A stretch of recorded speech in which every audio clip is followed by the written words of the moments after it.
My name is Maya Torres. I am 29 years old, and I run one of the fastest-growing event design firms in Austin, Texas.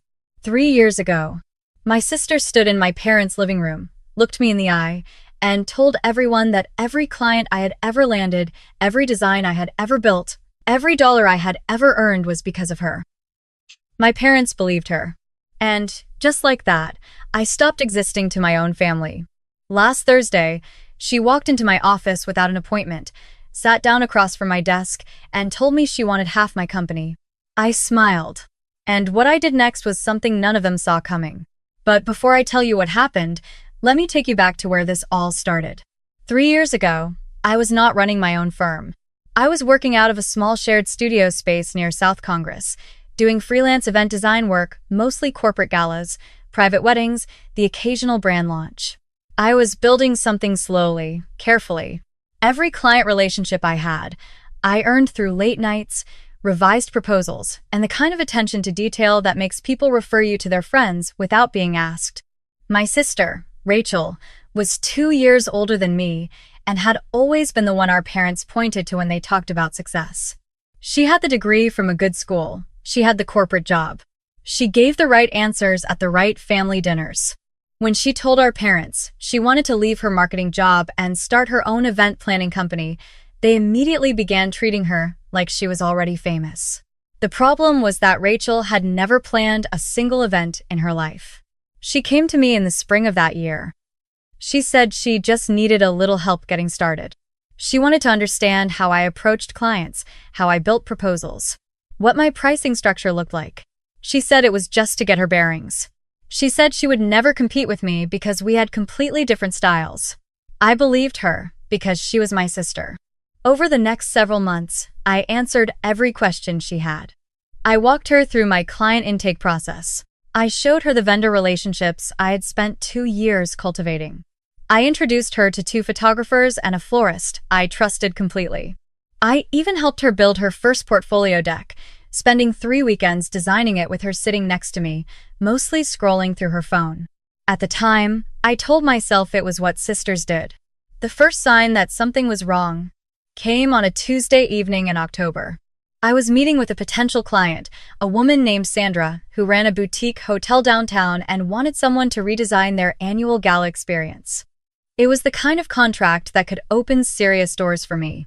We had been talking for about 20 minutes when Sandra paused and tilted her head slightly. "I have to be honest with you," she said carefully. "I almost booked someone else last week. A Rachel Torres. She sent over a portfolio that looked almost identical to yours." I kept my face very still. "She said the work was all hers," Sandra continued.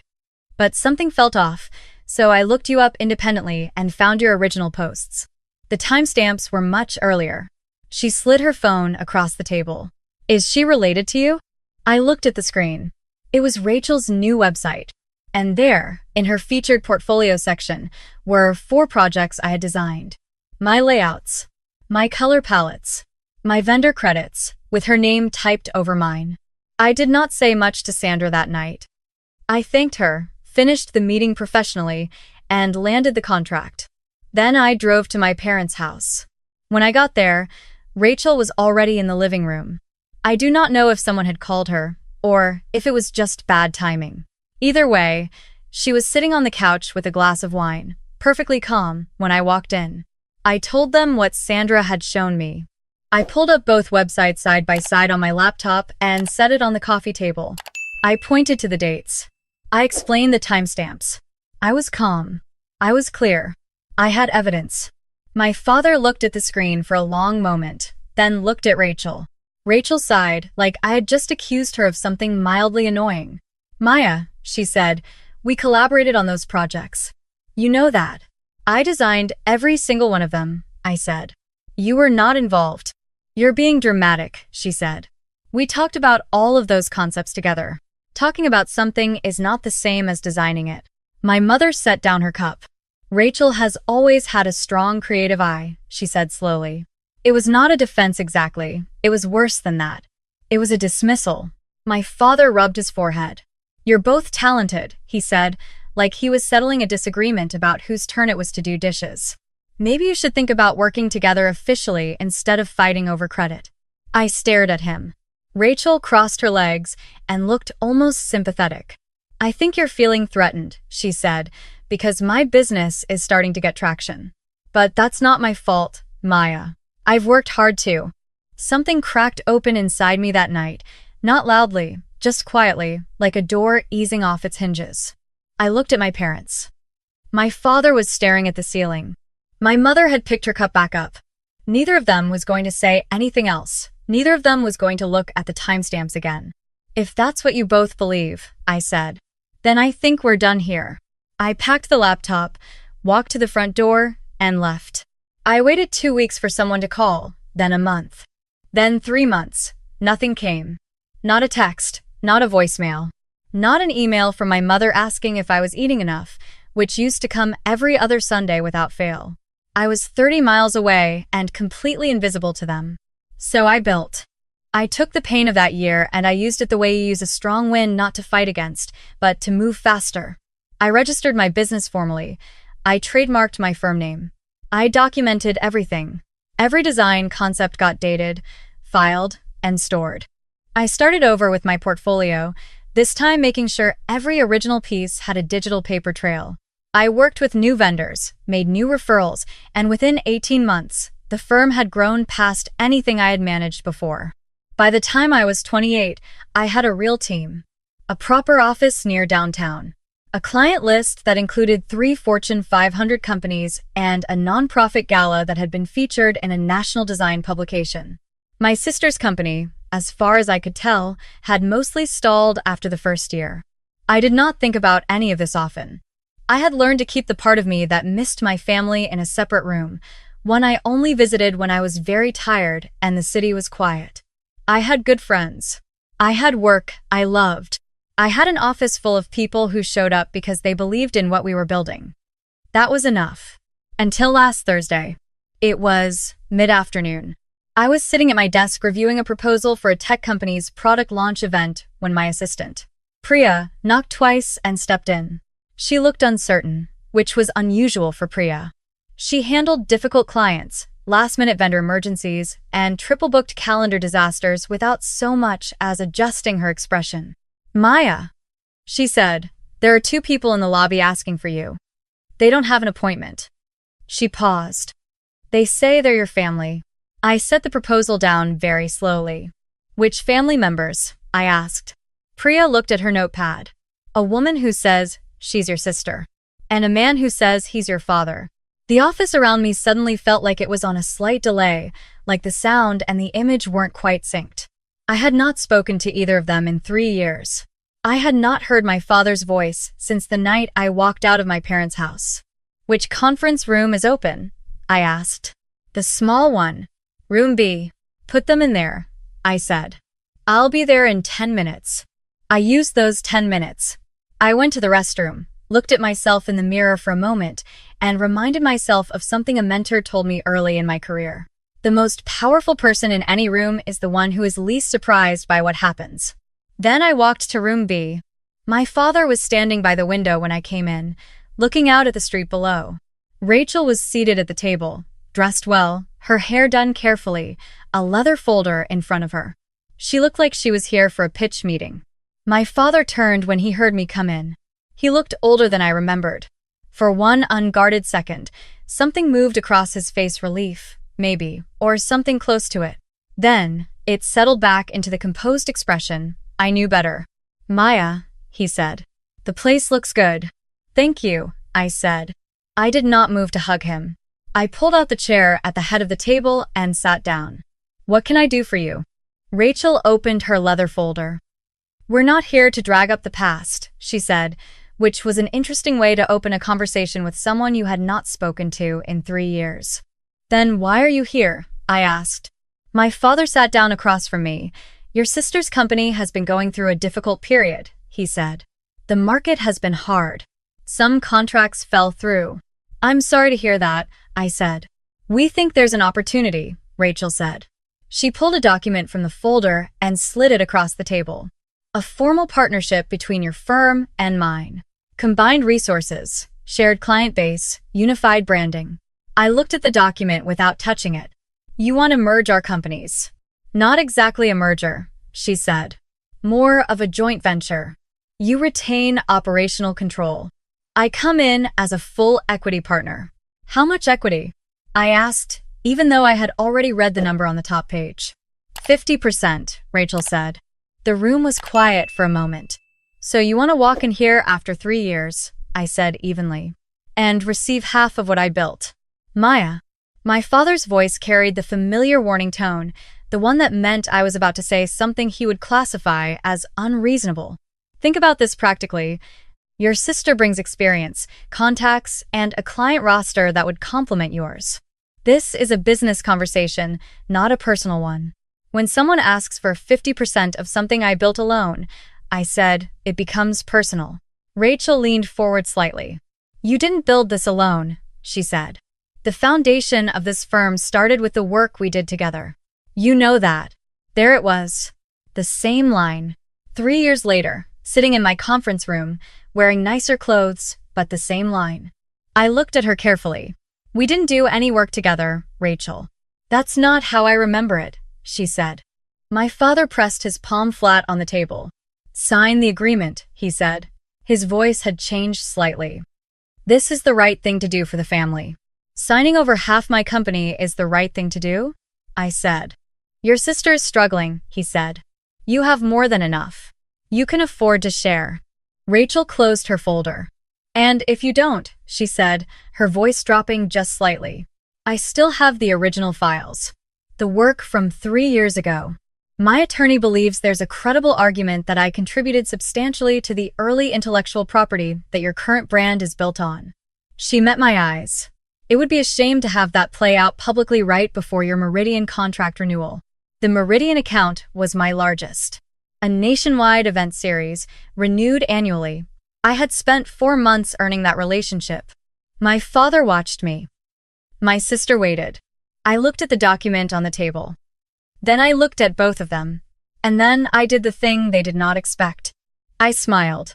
You know what? I said. You're right that this deserves a proper conversation. I pulled the document toward me and set it beside my notepad. Something this significant shouldn't be decided between 3 people in a small conference room. Rachel blinked. What do you mean? I mean, I want to do this correctly, I said. If we're talking about a partnership of this size, my team should be present. My lead designer, my operations director, and the 2 advisors who sit on our board. I paused. I also think it would be good for you to present the proposal to the people who would actually be working alongside you. Transparency matters in this industry. My father nodded slowly, like this was reasonable. That seems fair, he said. Rachel studied me for a moment. Something moved behind her eyes, but she could not find a reason to object. Fine, she said. When? Tomorrow morning, I said. 9 o'clock. I'll have everyone here. My father stood and straightened his jacket. Good, he said. We'll be here at 9. I walked them to the elevator. Just before the doors closed, Rachel looked at me with an expression I could not quite read. Not quite confident. Not quite comfortable. But she said nothing. I went back to my office, closed the door, and made 3 phone calls. The first was to my lead designer and my operations director. I told them to clear their morning and be in the main conference room at 8:30. The second was to a woman named Caroline, who was not an advisor on my board. She was an intellectual property attorney. I had retained her 18 months earlier, not because I was expecting a crisis, but because I had learned that documentation is not paranoia, it is professionalism.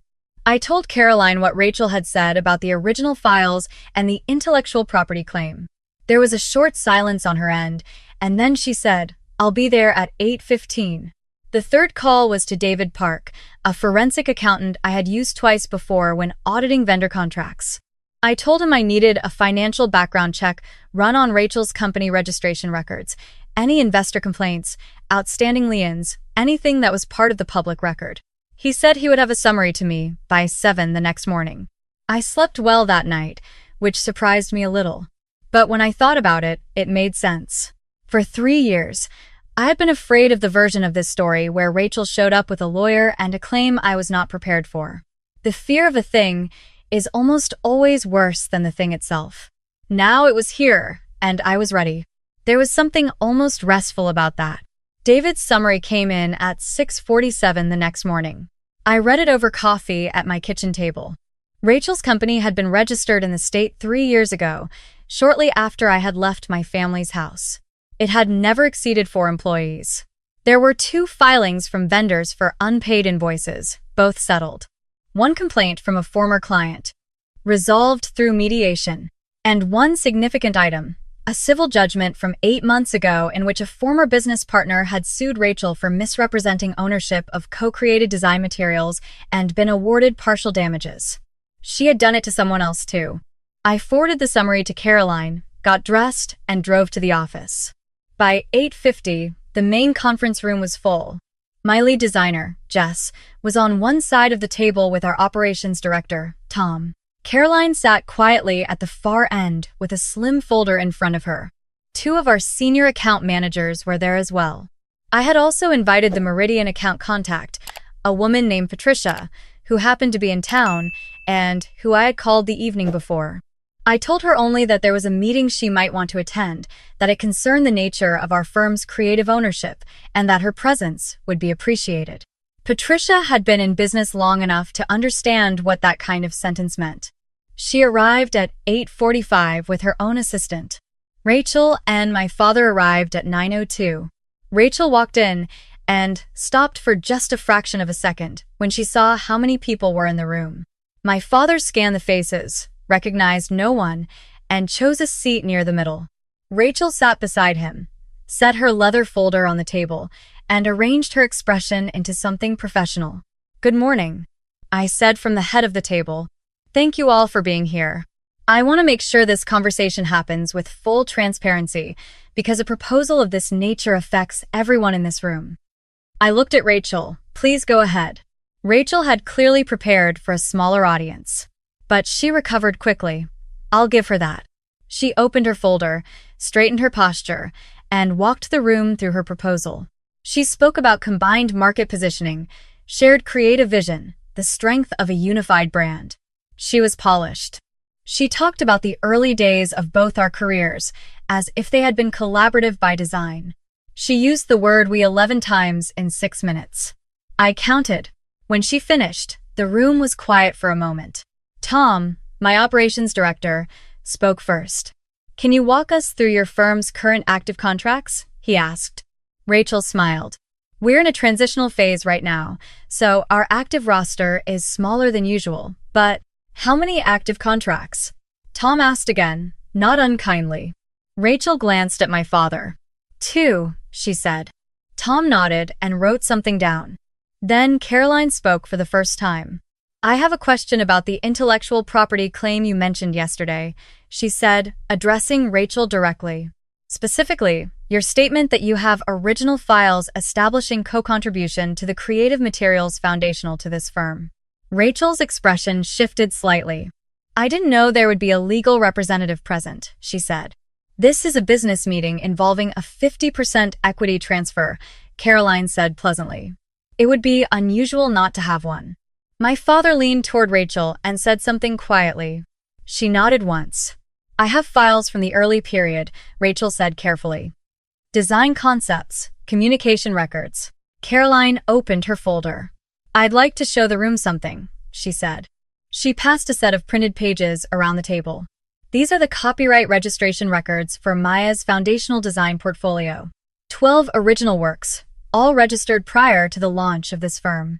Dates, file metadata, original creation timestamps." She paused. "Is there anything in your documentation that predates these registration records?" Rachel looked at the pages.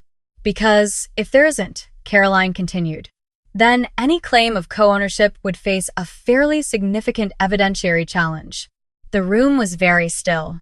Patricia, the Meridian contact, picked up the copyright pages and read through them carefully. She set them down without expression. I turned to the screen on the wall. I had asked Jess the evening before to put together one more document, a clean, simple timeline. On the left side, dated records of every original design concept I had filed before starting the firm.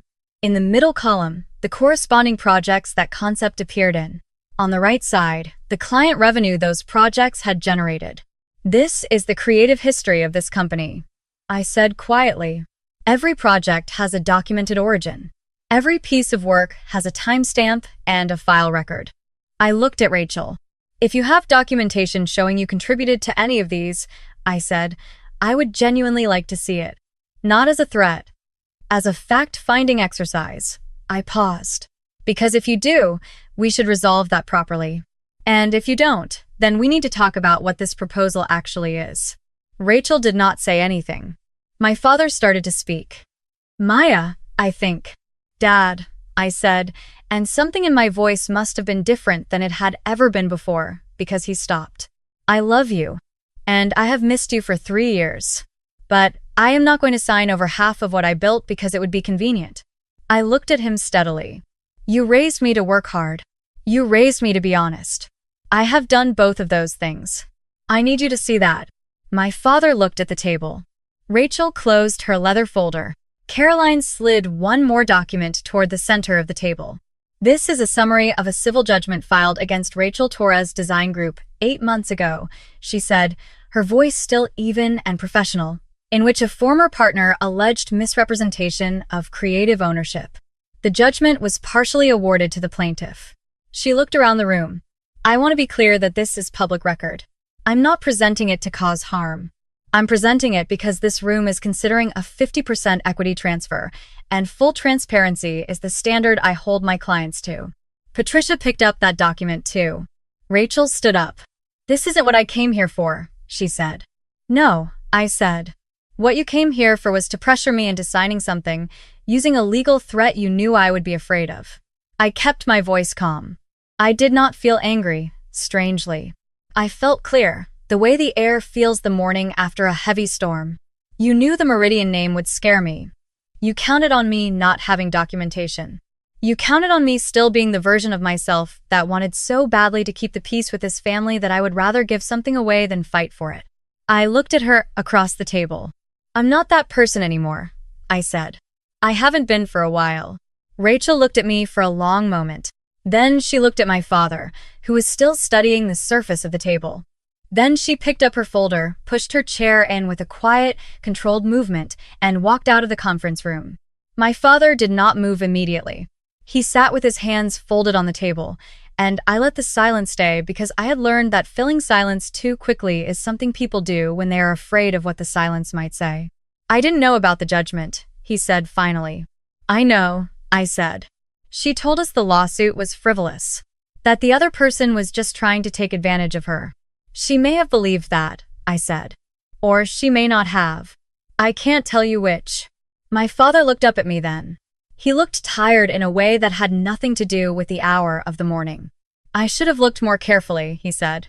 3 years ago. I should have looked at what you were showing me. Yes, I said. You should have. He nodded slowly, and I appreciated that he did not rush to apologize. A fast apology is sometimes just another way of asking you to move on before you are ready. I don't expect anything from you right now, I told him. You don't need to fix everything this morning. But I need you to know that I am not the one who left this family. I walked out of a room where no one was going to hear me. That is different. He was quiet for a moment. You're right, he said. That is different. Patricia caught my eye across the table and gave me a small, composed nod. Then she gathered her papers and excused herself, telling me she would be in touch about the renewal timeline and that she saw no issues on her end.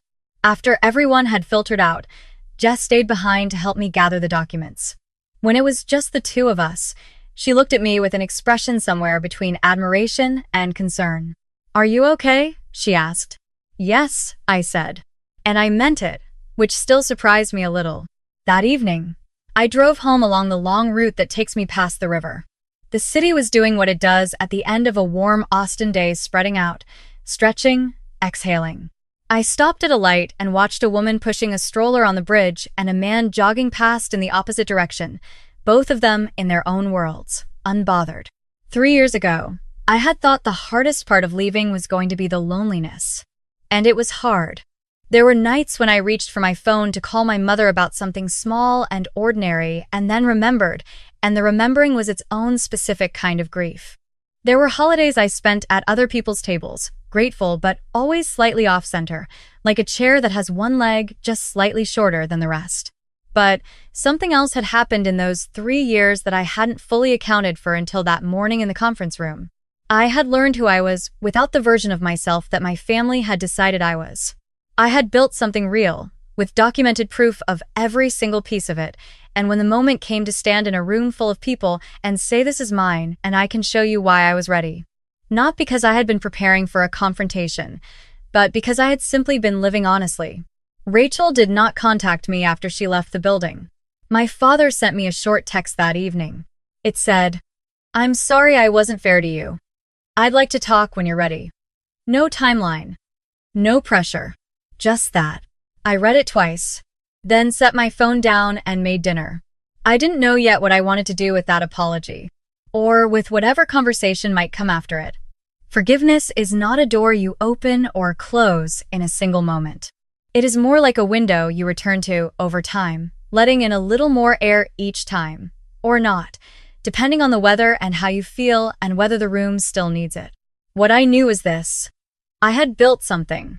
I had protected it. And when the people who once told me I could not run a real business sat across from me in my own conference room, they met a version of me that had nothing left to prove to them.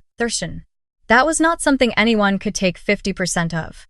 If you have ever had someone in your life, someone who is supposed to be on your side, take credit for what you built, or tell you that your work wasn't really yours, I want you to know something. Document everything. Not out of fear.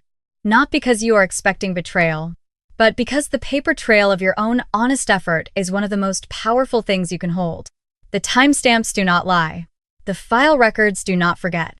And the day may come, as it came for me, when everything you quietly, carefully preserved will stand up in a room and speak for you. Thank you for listening to my story. If this resonated with you, I would love to know, has anyone ever tried to take credit for something you built? Leave it in the comments below. And if you're new here, welcome to Heartstring Stories. We tell real stories about real people, and we always finish what we start.